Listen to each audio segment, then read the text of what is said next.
Vivienne Sinclair held me through the worst storm of my life. By morning, she stood in front of her own board and asked security who I was. I still don't know which version of her was the lie. My name is Clara Hayes. I've worked the front desk of the Ashcombe Hotel for 3 years, which means I've spent 3 years watching people who matter walk past people who don't. I learned fast which one I was. That night, the whole city lost power. Not flickered, lost it, block by block, until the skyline outside my apartment window went black, like someone had reached up and turned off the stars.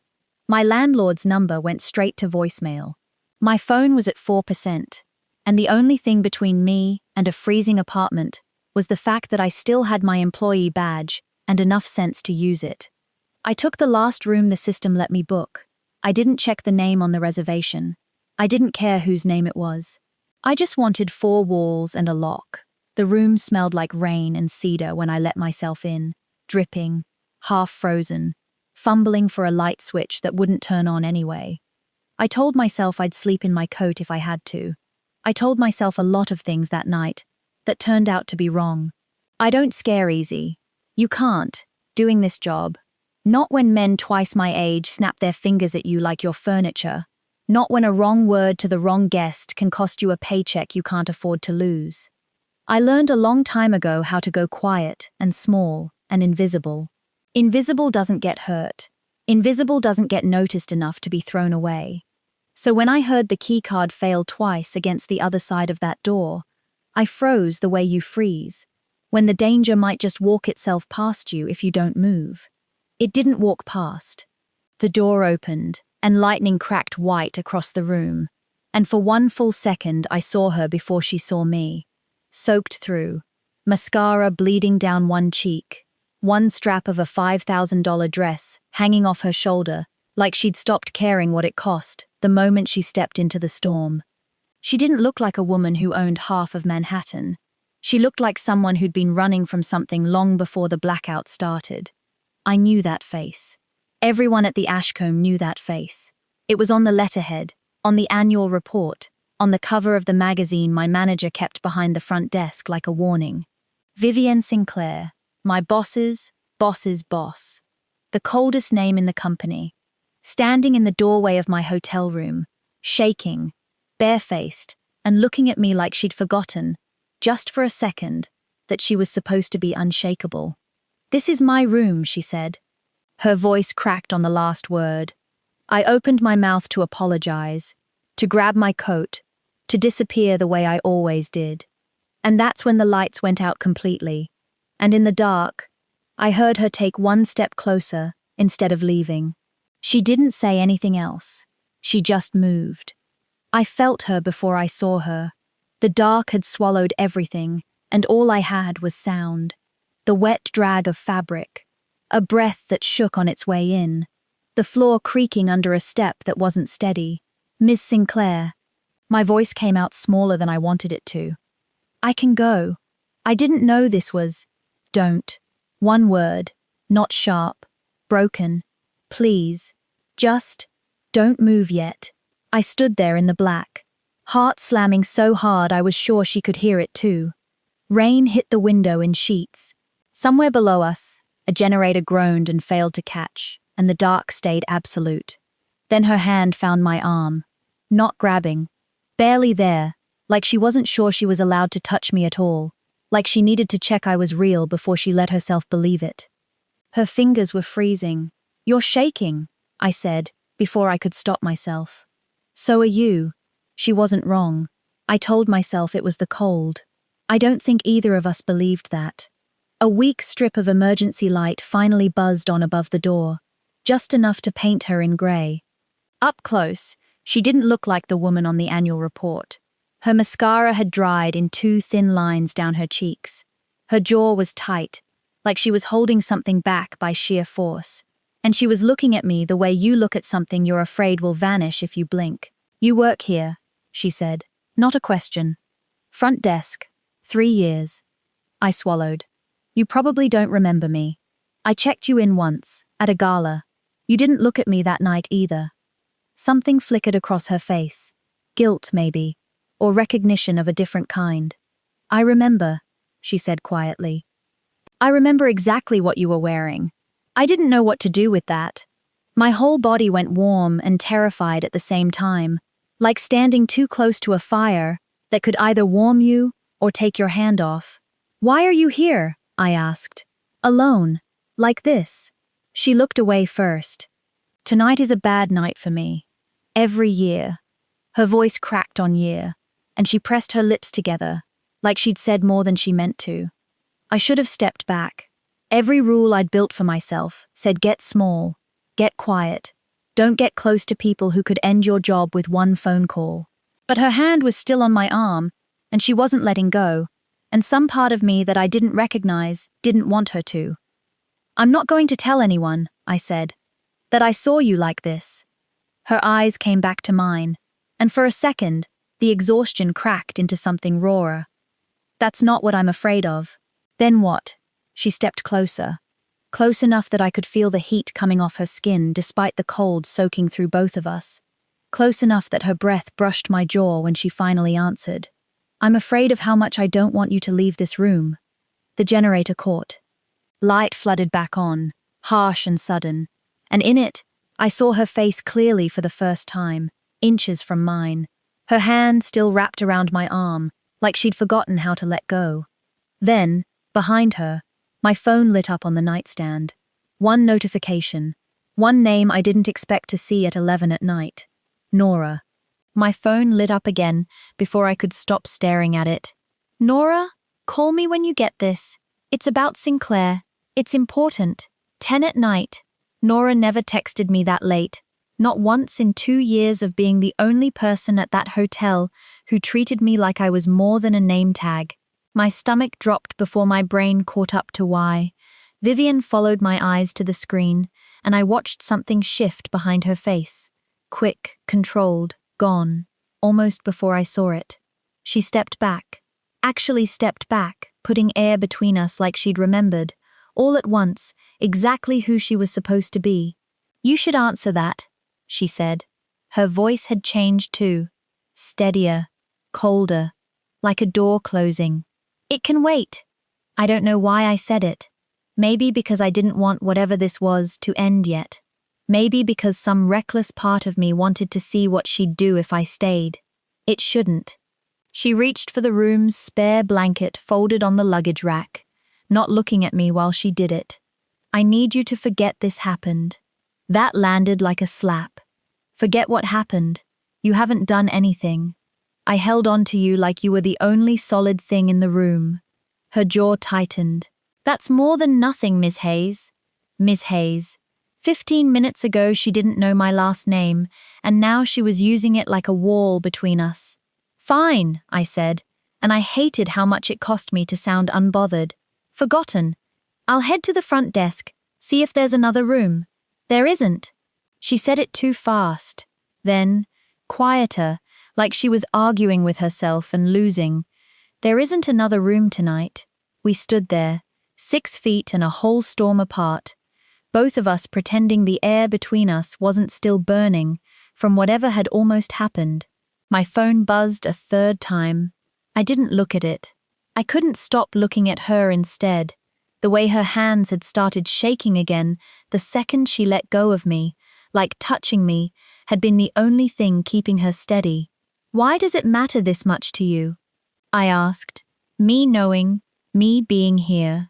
Because tomorrow morning, she said, I have to be someone else, and if anyone ever finds out I wasn't her tonight, with you, it won't just cost me. Cost you what? She looked at me like she wanted to answer and couldn't. Like the truth was a door she'd locked so long ago, she'd lost the key on purpose. Everything, she finally said. It would cost me everything. The words hit harder than they should have, considering I'd known her for less than an hour. But I felt them anyway, deep in a place I didn't know was still tender. I picked up my phone at last, thumb hovering over Nora's name, and that's when Vivian's own phone lit up on the desk behind her. Face down, buzzing hard against the wood, over and over, like whoever was calling wasn't going to stop until she answered. She looked at it, then at me, and for the first time all night, I saw real fear cross her face. Not the fear of a storm, or a stranger, or getting caught. The fear of someone who already knew exactly who was calling. She didn't answer it. She let it ring out, watching it buzz itself into silence, like she was daring it to try again. I counted the seconds in my own heartbeat. 5, 10. The room felt smaller with every one. "You're not going to answer that?" I asked. "No." Her voice was flat now, careful, the storm in it locked back down. "Not tonight." The phone lit up again almost immediately. Same caller. She didn't even glance at the screen this time, just closed her eyes for a second, like she was gathering herself before a fight she hadn't chosen to start. Vivienne. I hadn't meant to use her first name. It slipped out before I could stop it, and something in her expression cracked at the sound of it, soft and unguarded, for exactly 1 second before she caught herself. "Don't," she said.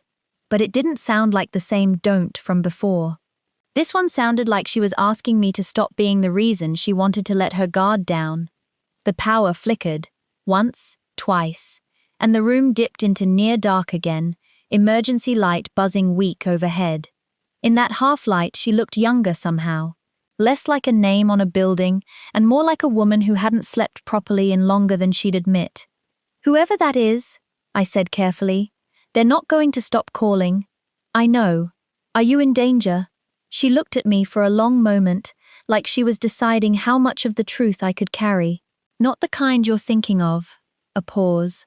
"The kind that costs you your name instead of your life." I didn't understand it yet, not fully, but I understood the fear underneath it. I'd seen that same fear in my own mirror, plenty of nights, worrying one mistake could take away the little I'd built. Just on a smaller scale than whatever this was. Her phone buzzed one final time, a text this time, the screen glowing bright enough that I caught 2 words before she flipped it face down against the desk. "Saw you." That was it. 2 words, no name attached, and Vivienne Sinclair's whole body went rigid, like she'd been struck. "Vivienne." I stepped toward her without meaning to. "What does that mean?" "It means someone knows I'm here." Her voice had gone very quiet, very controlled, the kind of controlled that scares you more than yelling would. "It means they know I'm not alone." "Who?" She didn't answer. Instead, she reached for her coat, movements sharp and fast, like the woman who'd been shaking in my arms 20 minutes ago had been folded away and locked back inside a version of herself built for surviving exactly this. "You need to leave," she said. "Now, before anyone sees you leave this room. You just told me there's no other room. Then you'll wait in the hallway until I say it's clear." Her hands were trembling again, but her voice stayed steel. "Clara, please. I am asking you to trust me on this one thing." I grabbed my coat, heart pounding, questions piling up faster than I could ask them. And just as I reached the door, her phone buzzed one last time, loud in the sudden quiet. She didn't check it. She just looked at me, eyes wide with something I hadn't seen on her all night. Fear that wasn't about the storm at all. She grabbed my hand before I reached the door. "Wait." Her voice had dropped to almost nothing.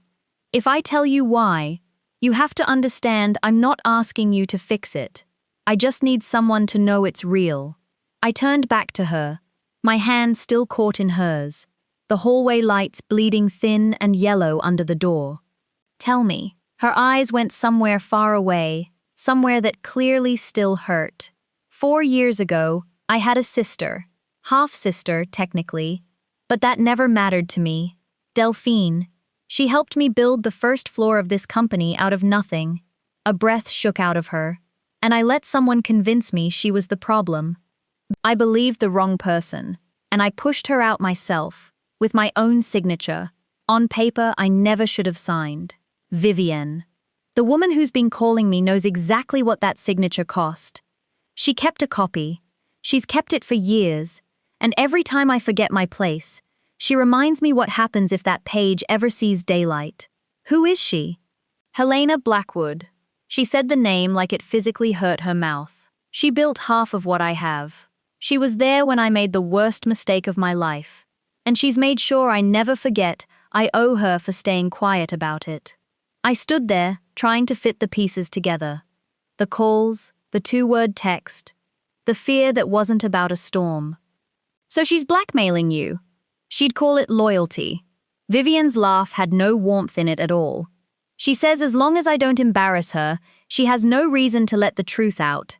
But the moment I do something she doesn't approve of, like tonight, her grip on my hand tightened, like she was holding on to the last steady thing in a room that kept spinning. If she finds out about you, about this, she won't come after me first. She'll come after you, because that's easier, and she knows exactly how much it would cost me to watch it happen. Something about the way she said it made my chest ache in a way I didn't have a name for yet. Not pity, not fear for myself, though I probably should have felt that too. It was something closer to recognition, like finally understanding why the coldest woman in the company had been shaking the second I found her. "Why are you telling me all this?" I asked quietly. "You could have just sent me away and said nothing." "Because you looked at me tonight, like I wasn't a headline." Her thumb moved once, barely, against the back of my hand, and I don't remember the last time someone did that without wanting something from me. I opened my mouth to answer her, and that's when her phone lit up on the desk one more time. Not a call this time, not a text. A photo, grainy, taken from across the street, through the hotel's front window. The two of us, tonight, together. Vivian went perfectly, terrifyingly still. "She already knows," she whispered. "She already knows," she whispered. And the photo stayed lit on the screen like it was daring either of us to look away first. I didn't. I couldn't. My own face stared back at me from that grainy image, standing too close to a woman I'd known for less than 2 hours. And somehow, it already looked like evidence of something neither of us had done yet. "Okay," I said, surprising myself with how steady it came out. "Okay, so she knows. What happens now?" Vivian set the phone down slowly, like it might go off again if she moved too fast. "Now I do what I always do. I get ahead of it before she can use it. By sending me away. By protecting you." Her voice cracked on the word, thin and real. "There's a difference, even if it looks the same from where you're standing." The storm outside had softened into something quieter, rain instead of thunder, tapping steady against the glass. Vivian sank down onto the edge of the bed, like her legs had finally given out on her, and for the first time all night, she didn't look like she was performing composure. She just looked tired, human, alone in a way that had nothing to do with being in a room with someone else. I sat down beside her before I could talk myself out of it. Close, but not touching, waiting to see what she'd do with the space I left. She closed it herself. Her head found my shoulder, slow, like she was asking permission with the movement instead of words. I felt her breathe out, long and shaking, like she'd been holding that breath for years, and only just now remembered how to let it go. "I forgot what this felt like," she said quietly. "What?" "Not being handled, not being managed. Just..." She stopped, searching for it. "Just being next to someone who isn't waiting for something from me." I didn't know what to say, so I didn't say anything. I just let her stay there, her hair damp against my neck, her hand finding mine again in the space between us like it belonged there.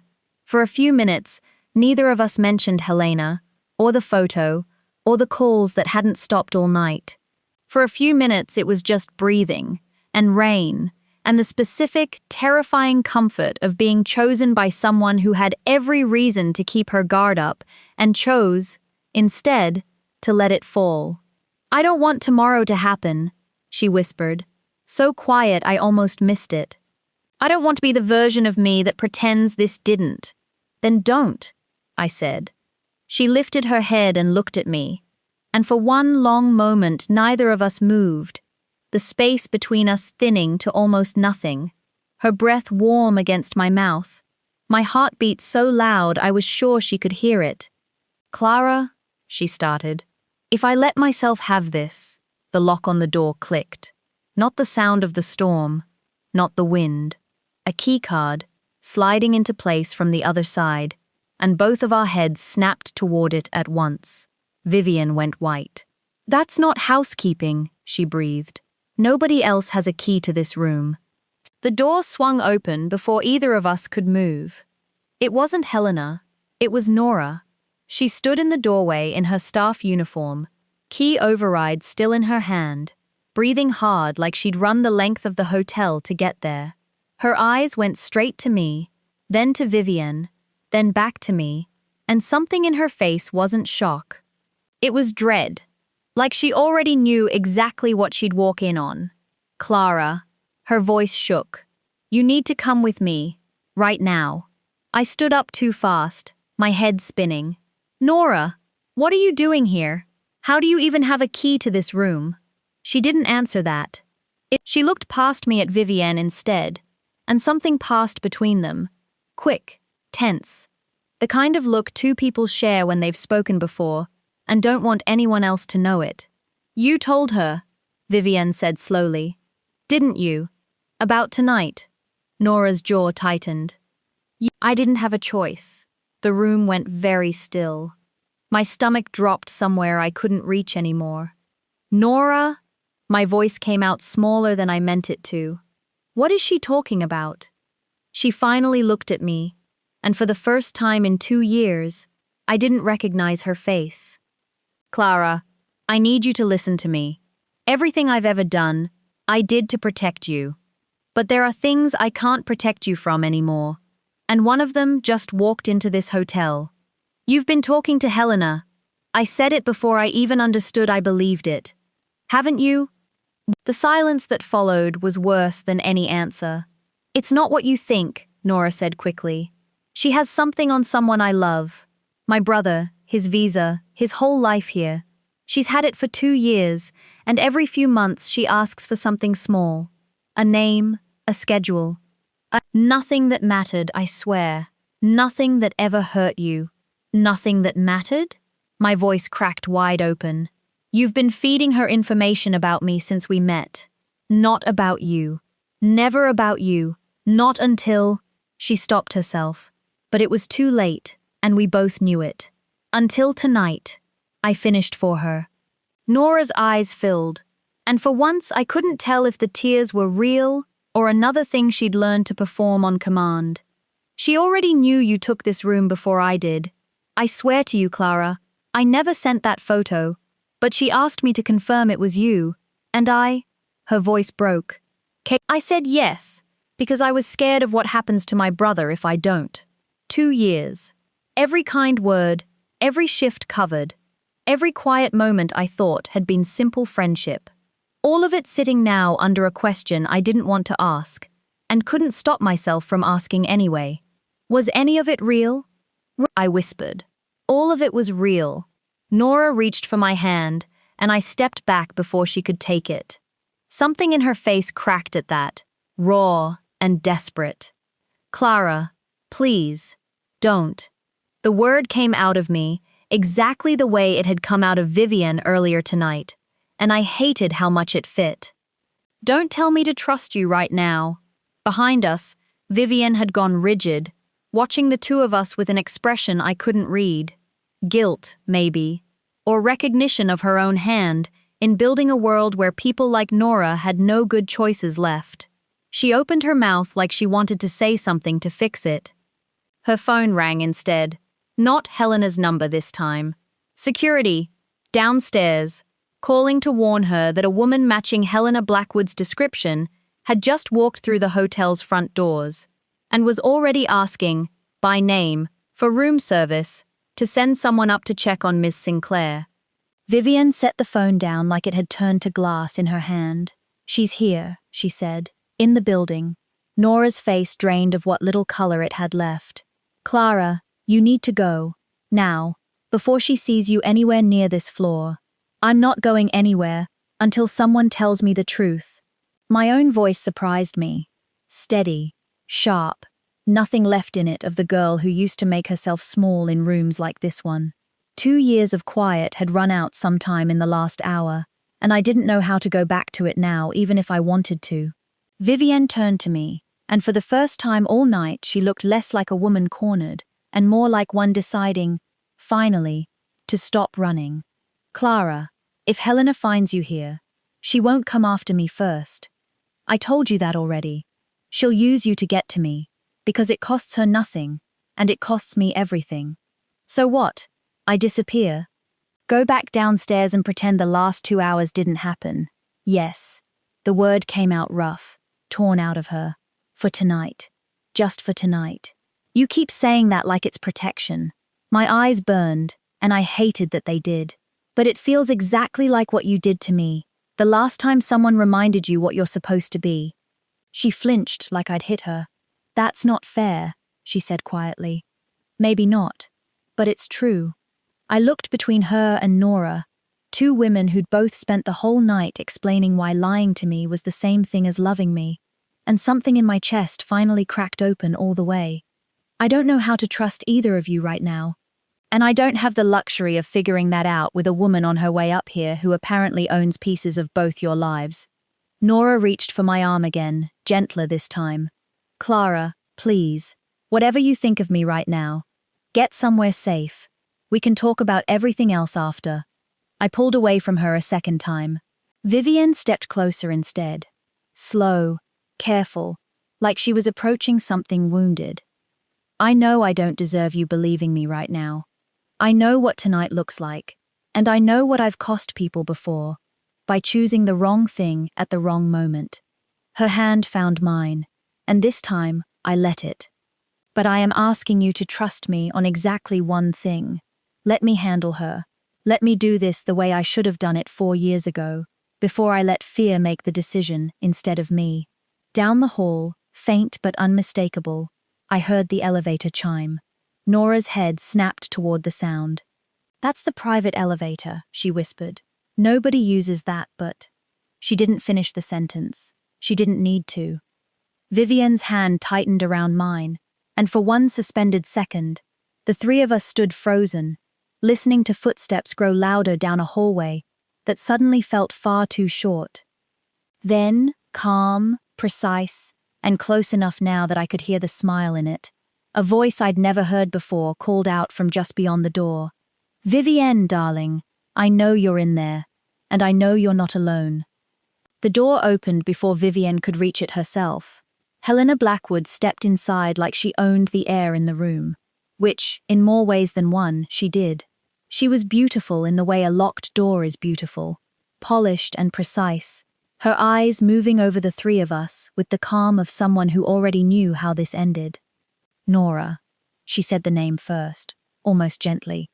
You didn't answer my calls. Nora went rigid beside me, and I understood then how long she'd been living inside that fear. Helena's gaze slid to me next, unhurried, cataloguing. So this is her, a small smile. Vivienne, I have to say, I expected someone more impressive. Get out of this room, Helena. Vivienne's voice didn't shake. Not once. Whatever had been trembling in her all night had gone somewhere still and cold. Or what? Helena tilted her head. You'll do what you did 4 years ago? Sign whatever paper makes the problem disappear? No. Vivienne stepped forward, putting herself between Helena and me, without making it look like she was doing it at all. This time, I'm going to let you send that page to whoever you want. Tonight. I'll save you the trouble and forward it myself. Helena's smile faltered for exactly 1 second, the first real crack I'd seen in her. You're bluffing. I let fear write my decisions once, Vivienne said. I'm done letting you hold my name hostage, so I never have to feel that kind of fear again. She glanced at me, just briefly, and something in her face went soft even now, even here. It cost me someone I loved the first time. I'm not losing anyone else to it. Helena's eyes narrowed, searching Vivienne's face for the bluff she couldn't find. Finally, she looked at Nora instead, voice quieter now, almost bored. We'll talk about your brother's paperwork separately.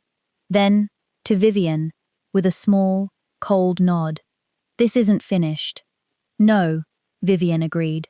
But it isn't yours to finish anymore either. Helena left the way she'd arrived, unhurried, unreadable, and the door clicked shut behind her, like the end of something much older than tonight. For a long moment none of us moved. Then Nora turned to me, eyes wet, waiting for a verdict I didn't have yet. "I'm not ready to forgive you," I told her honestly. "But I understand why you did it. That's not the same as okay. It's just where I'm starting." She nodded, like that was more than she'd expected, and slipped out to give us the room. Vivian turned to me last. Up close, in the grey hush after the storm, she looked like someone who'd just put down something she'd been carrying for 4 years. I meant what I said. Her hand found mine. Steady this time. "I know your name, Clara Hayes. I'm not going to forget it in the morning." "You said that already," I whispered. Before the lights came back on. "I know." Her forehead rested against mine, soft, certain. This time I mean to keep it true past sunrise. Outside, the storm had finally broken into quiet rain, and somewhere down the hall, my phone buzzed once against the nightstand. A message from a number I didn't recognize. 3 words long, sent by no one I could name yet. "We're not done." She said my name like a promise this time, not an accident. I believed her. Not because the danger was gone. Helena Blackwood doesn't disappear that easily. But because for the first time, Vivian chose me out loud, in the daylight, where anyone could see. Nora and I are still finding our way back to trust. Some things take longer to forgive than others. But Vivian stopped hiding, and so did I. We built something neither of us was taught how to have. Love without a mask, without a script, without a door closing at sunrise. I took the last room in a blackout, expecting nothing. I found the one person who finally saw all of me, and stayed. That's the story. That's the ending I got to keep. Thank you for spending this time with me. Every minute you gave this story means everything. If Clara and Vivian's story made you feel something, that's exactly why I write these. There are so many more GL stories waiting for you. More heartbreak, more tension, more love worth fighting for. So if this one stayed with you, hit subscribe and turn on notifications, because the next story is already waiting. I'll see you in the next one.